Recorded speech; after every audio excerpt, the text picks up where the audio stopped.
কবি নজরুল ইসলামের একটা কথা ছিল কিংবা একটা লেখা এরকম ছিল, আমি জানি চিরজীবন আমাকে কাঁদতে হবে, কারণ আমি যে তোমাকে চেয়েছি।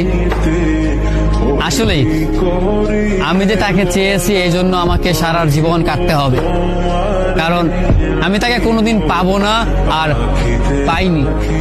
পাইনি বলেই আমার কান্না করতে হয়।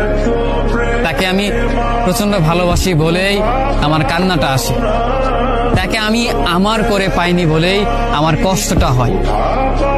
কবি নজরুল ইসলামের লেখাটা খুব দারুণ ছিল। আসলেই তাকে পাইনি বলে আমাকে সারা জীবন কান্না করতে হবে। যদি সে আমার এই ভালোবাসাটা বুঝতো, আমার এই অসীম ভালোবাসাটা বুঝে আমাকে একটু বলতো যে আমি অন্যদের মতো কখনোই তোমাকে ছেড়ে যাব না, তাহলে বিশ্বাস করুন পৃথিবীতে হয়তো আমার চাইতে সুখী মানুষ আর কেউ হতে পারতো না।